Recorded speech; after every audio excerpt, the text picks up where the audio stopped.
This is a CNN News Report. Hello, I'm John Franco de Pratt, and I'll be talking about the North American group, the Anasazi. The Anasazi lived around deserted areas in northern Arizona. They built impressive cliff dwellings, also known as large houses. These large houses were built on top of flat-topped hills or in shallow caves. By 8900, the Anasazi were living in pueblos. Pueblos were villages of large apartment-style compounds made of stone. The largest Anasazi pueblo was called Pueblo Bonito. Its construction required a lot of knowledge about organization and inventiveness. The Anasazi relied on human labor to construct Pueblo Bonito. When Pueblo Bonito was completed, it housed 1,000 people. It also had underground ceremonies called kaidas and were used for religious ceremonies. The Anasazi created beautiful pottery and traded it for goods. Many Anasazi pueblos collapsed because of drought around AD 1200. Okay, my name is Molly Hernandez, and today I'll be talking to you about the Aztecs. This nomadic people from the deserts of northern Mexico first founded their city of Ch16 in 1325. We first began to see the change of a group of people into an empire when the triple alliance between the Aztecs, Texcoco, and Toltec formed. Their power becomes based on the military and tribute from conquered areas. And when tribute is failed to be paid, the Aztecs responded oftentimes by burning down a village or massacring several villagers. Like every large civilization, the Aztecs had social classes. The three main ones include the noble class, commoners, and enslaved persons, with the emperor sitting on the top as a godlike authority. Because the Aztecs were so dependent upon their military leaders, they oftentimes held great power and owned vast estates. It was the king, however, with a large, ornate palace filled with beautiful wives and servants to wait upon him. So great was the king believed to be, that it was accustomed to only be barefoot in his presence with eyes cast upon the ground, otherwise he will be executed. While the military brought them their might, it was the religious that dominated their culture. In Tenochtitlan alone, there were hundreds of temples for the thousands of gods the Aztecs worshipped. To gain the favor of these many gods, there were oftentimes elaborate public ceremonies of offerings, dramas, songs, and dances by masked performers. Most important of these sacrifices performed was for the sun god Huitzilopochtli. Legend has it that the sun god would have to fight every night to live, and his death would result in a failure for the sun to rise, thus casting the world into darkness. To keep the god strong, sacrifices of human blood had to be made for the god to feed upon. As a result, the priests practiced human sacrifice on a massive scale.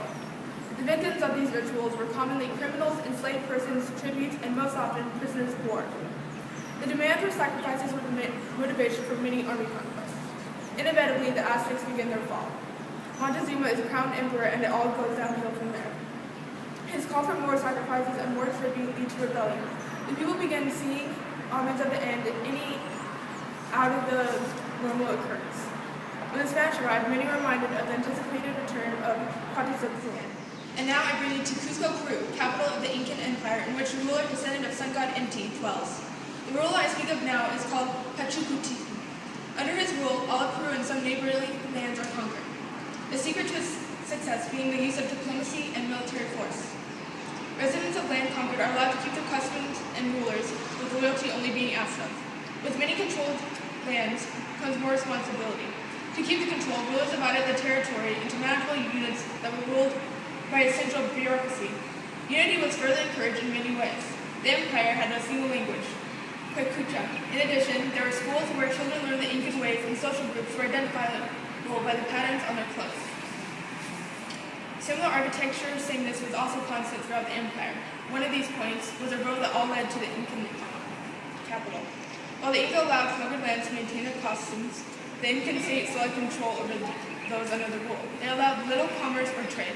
The social system was based off Alu. As far as governing, it was based off a decimal system. But the perks of being an Incan citizen became a price.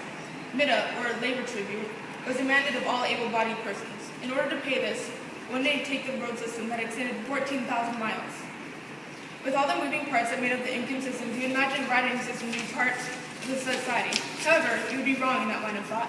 Oral tradition was the norm, but they did have a system for recording data called Quicu, which is a set of knotted strings. The religion of the Incan was an aspect of the culture without being the focus of it. They had key nature spirits and two main gods. There was a creator, Viracocha, and the sun god, Inti. Sun worship ceremonies took place that were led by the Mamuka, who devoted their lives to their work. Likewise, the Yamakuna worked full-time for the government and in religious positions. The most sacred shrine was located in Cusco and called the Temple of the Sun. This religious site displayed excessive amounts of gold, which the Incan called the sweat of the sun. The sun's perspiration was not only in the shrines, but seen commonly throughout the empire. It was under the rule of Huayna Capac, and the Inca reached their highest point of glory. Unfortunately, it was in his death that we first began to see the approaching end of the empire.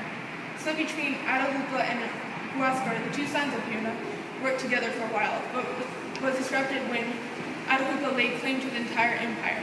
This, of course, led to civil war, with Atahualpa winning at the price of tearing apart the once unified Inca. Right, and for today's commercial, we are focusing on the Anasazi housing. These houses are built by socially organized workers. Houses are built with rich materials like stone or clay, and were built on top of flat-top hills or in shallow caves. These houses include small windows in order to keep the scorching sun out. Pueblos, which are villages, consist of apartment-style houses so you and your family can enjoy a comfortable and lengthy housing. Houses are on sale, so come on down to our agency today and find the right house for you. My name is Sean. Human interest story. Mound builders. Now, mound building started around 700 BC in woodlands east of the Mississippi River.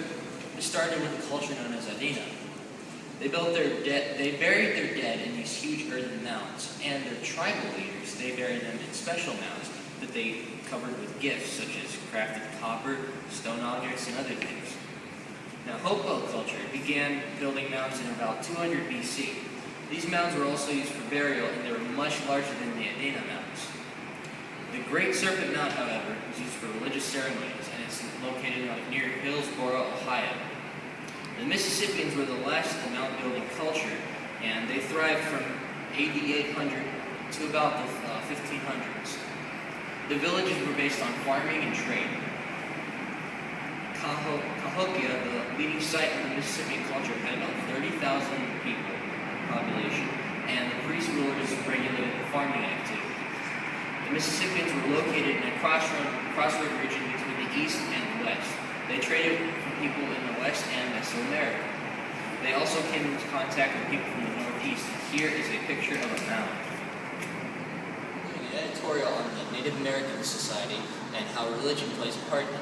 Some people think, hey, well, religion isn't good for them. It didn't benefit them positively. I disagree. Now let's start off with this. The Native Americans were connected through the economy, culture, and religion. The Chinook people made a thriving marketplace along the Columbia River in Oregon. The marketplace sold many goods from the west. The Mississippian trade network stretched from the Rocky Mountains to the Atlantic coast, from the Great Lakes to the Gulf of Mexico. So, as you can see, religion plays absolutely no negative influence because they were thriving already as a marketplace. Now, on to religion, many of the Native Americans believed that the nature around them was filled with spirits. It was also a popular belief in the existence of a superior being, or a great spirit. It was believed that the people were guided by the spirits through the rituals and the customs that they partook in. Many of these practices were great. They were good, kind-hearted, and promoted peace and harmony.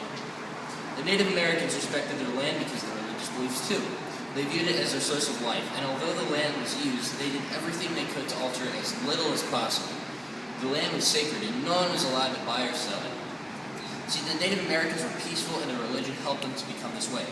They had a thriving community, economy, and culture. This is why their religion actually benefited.